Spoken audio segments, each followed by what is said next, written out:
Tonight isn't just another game under the lights. It's not just Bears versus Commanders. For Chicago, this is personal. This is about walking back into the exact stadium where everything collapsed last season and choosing not to relive that nightmare, but rewrite the narrative entirely. 1 year ago, that field in Washington became the epicenter of disaster. A last-second Hail Mary crushed their spirit. Questions around Matt Eberflus' leadership erupted, and a losing streak that seemed to have no end began. That night didn't just hurt. It haunted. It snowballed into a lost season, into mistrust, into doubt. But tonight is about turning that same place into the starting point for something different. No one is pretending that beating the Commanders erases the past. You can't undo what's already been written, but you can absolutely start a new chapter.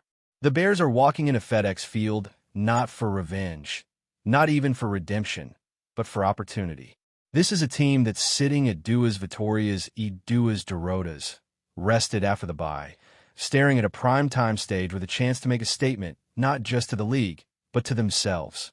This isn't a must-win, but it's the kind of game that changes how you're perceived. It can swing the pendulum of a season from average to ascending. If you're trying to build something, if you're trying to prove you belong, this is where it starts. For Caleb Williams, the moment couldn't be bigger. The #1 overall pick is back in his hometown area, and whether he says it out loud or not, that matters. Quarterbacks live for these types of environments. Hostile crowd, spotlight on their shoulders, history looming in the background. This is what competitors crave. And this isn't just about Caleb versus Jaden Daniels, although that #1 versus #2 narrative will follow them their entire careers. This is about Caleb showing command, poise, and the kind of growth that franchise guys are supposed to show after a bye week and with a full playbook tailored to their strengths. And let's not forget what happened last year. Chicago came apart in that stadium. The locker room lost its spark. The sideline lost its voice. That moment felt like the end of something, even if no one admitted it then. The team stopped responding. They got blown out in back-to-back games and slipped into irrelevance faster than anyone expected. But tonight has the potential to do the opposite. Win this game, and maybe, just maybe, this becomes the moment everything changes.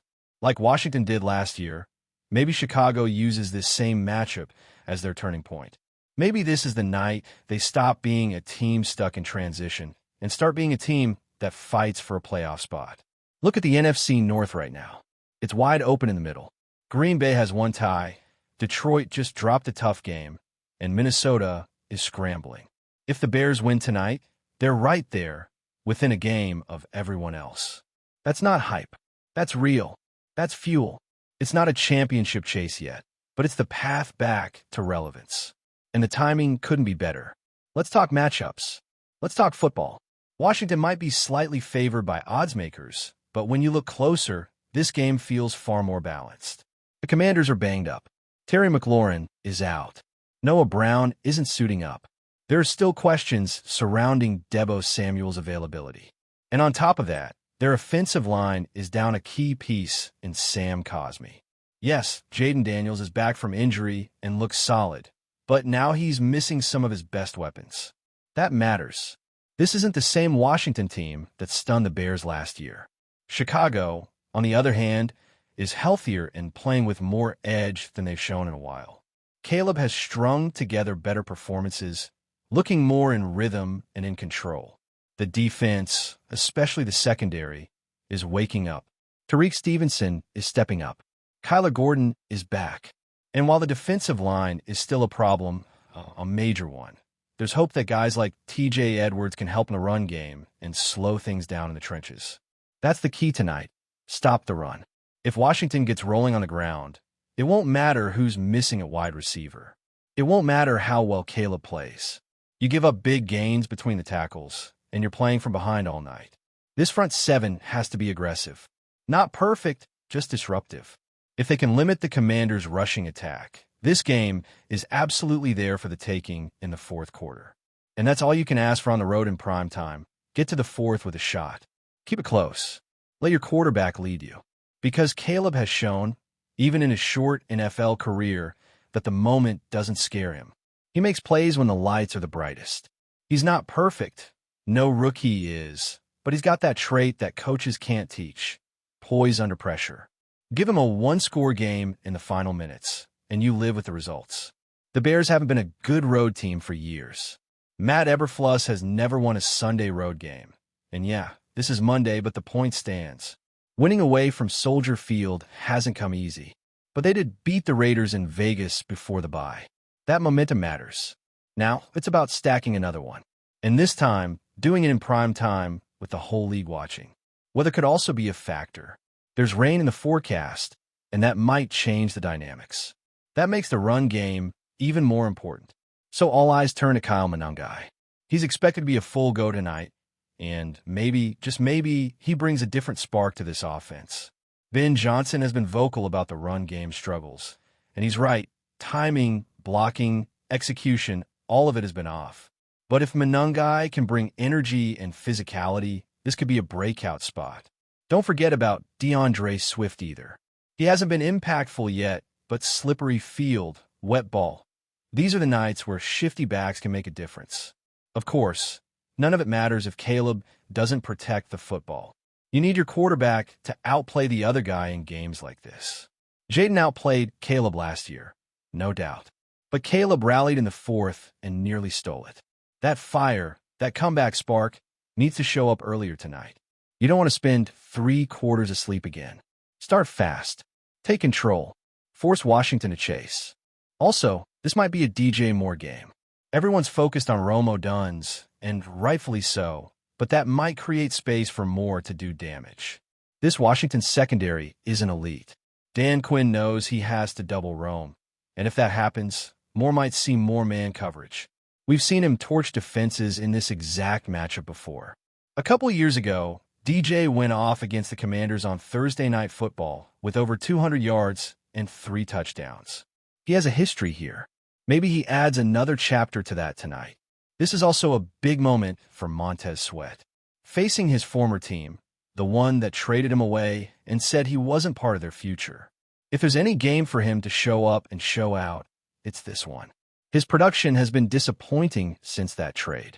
The Bears made a huge financial commitment, $25 million per year, and so far, the return has been mediocre. This is the kind of matchup where you either make an impact or you hear about it all week long. If Sweat wants to prove he belongs here long term, it has to start tonight. The clock is ticking. And then there's Tariq Stevenson, the guy who was at the center of that Hail Mary disaster last year. He's owned it. He's talked about it publicly. He's not hiding from it. That maturity is impressive. And now, with his play improving, with his confidence returning, this could be the night he completes the circle.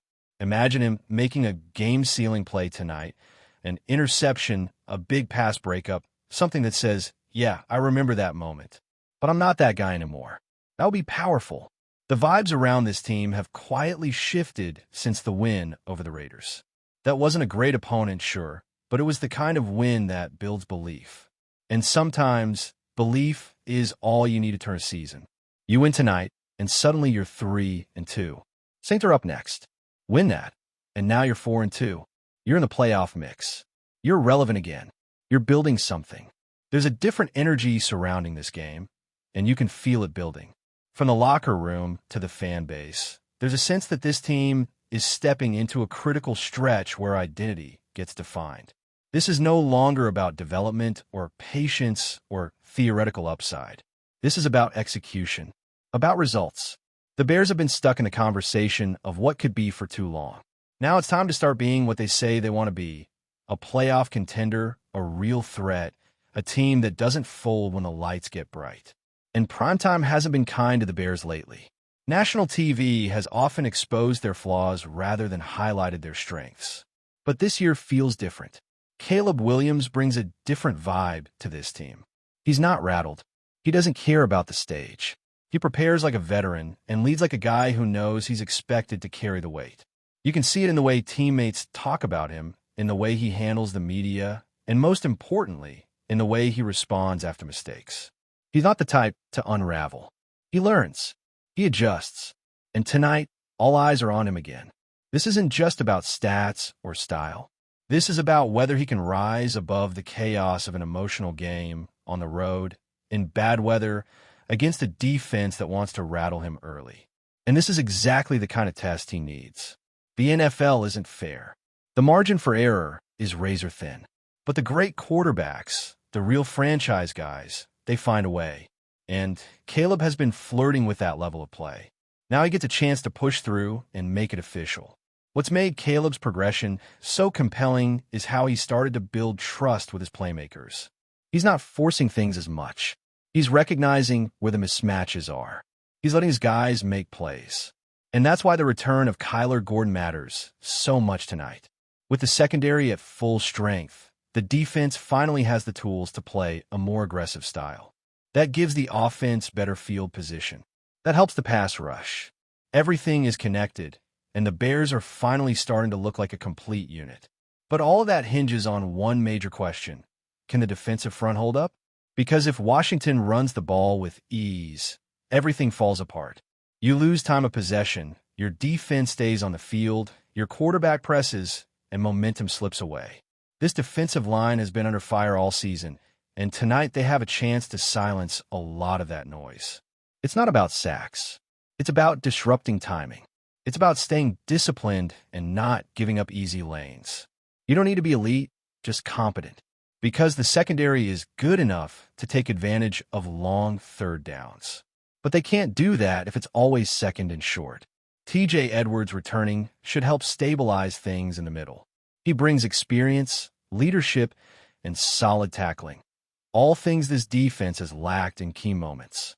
He and Tremaine Edmonds have to be sharp tonight. Gap discipline is non-negotiable. The Commanders will test them early. They'll run counters, stretch plays, RPOs, anything to get the defense off balance. The Bears have to be ready. They can't wait until halftime to adjust. The tone has to be set from the first drive. And speaking of tone, there's a fire in this locker room that's been missing for a while. You can hear it in the way guys like Stevenson and Sweat have talked this week. There's accountability. There's hunger. These guys know what's at stake. Not just for the standings, for their reputations. For their roles in the future of this franchise. This isn't just about winning a football game. It's about proving that they're part of the solution. That they're not the guys who let the season slip away again. Rome Oduns will be shadowed all night. Expect bracket coverage, safety help, the works. That means this offense needs to find creativity. Ben Johnson needs to scheme touches for other weapons. Whether it's DJ Moore getting quick slants, or tight ends working the seams, or even using Caleb's legs more early on. You can't just sit back and hope Rome wins his matchups. He's special, no doubt. But this is one of those games where the depth of your offense gets tested. Can you win when your top guy gets neutralized? Before we continue, don't forget to subscribe to our channel and give this video a like. Your support helps us keep bringing you the latest updates on our Chicago Bears. And don't be shy. Drop your thoughts on the news in the comments below. In a stunning twist that has sent shockwaves through the NFL, sources suggest that Stefon Diggs, the star wide receiver previously lighting up the field for the New England Patriots, has reportedly abandoned the Patriots to sign with the Chicago Bears. While no official confirmation has yet come from either organization, the rumor alone has ignited a firestorm of speculation across the league, especially in the NFC North, where the Bears may suddenly find themselves in contention for serious attention. Diggs, known for his elite route running and explosive speed, has been a cornerstone of the Patriots' offense. His supposed departure raises questions about New England's receiving core and offensive strategy moving forward. Could this signal a new era for the Bears, who have struggled to find a consistent, deep threat in recent seasons? The move, if true, would instantly elevate Chicago's aerial attack and provide quarterback Justin Fields with a weapon capable of changing the dynamics of the division. The timing of this rumored signing is particularly intriguing. Coming as the NFL offseason heats up, insiders suggest that the Bears may have pulled off a surprise negotiation, offering Diggs not just a competitive contract, but also the promise of becoming the focal point of the team's passing game. Fans across both cities are reportedly reacting with equal parts excitement and disbelief. Social media is buzzing, with Patriots supporters mourning a potential loss and Bears fans dreaming of highlight reel catches and playoff runs. Of course, in the world of sports rumors, caution is always advised. While whispers of Diggs in navy and orange dominate discussions, league analysts are divided on whether this is a finalized deal or simply part of the offseason chatter. Yet, one thing is clear. If even half of this speculation proves accurate, the NFC North could look dramatically different next season. And for the Bears, the possibility of acquiring a receiver of Diggs' caliber could be the kind of headline-grabbing move that redefines expectations for the team. As the rumor mill churns, all eyes remain on the Bears' front office and the Patriots' response. Will this be the blockbuster signing that reshapes the division, or merely another tantalizing offseason? What if? Either way, Stefon Diggs' name is on everyone's lips, and the NFL world is bracing for what could be one of the most talked-about transfers in recent memory. That's it for this update. If you enjoyed the video and want to stay updated with exclusive news about our Chicago Bears, be sure to subscribe to our channel and hit that like button. We can't wait to hear your thoughts in the comments. See you in the next video.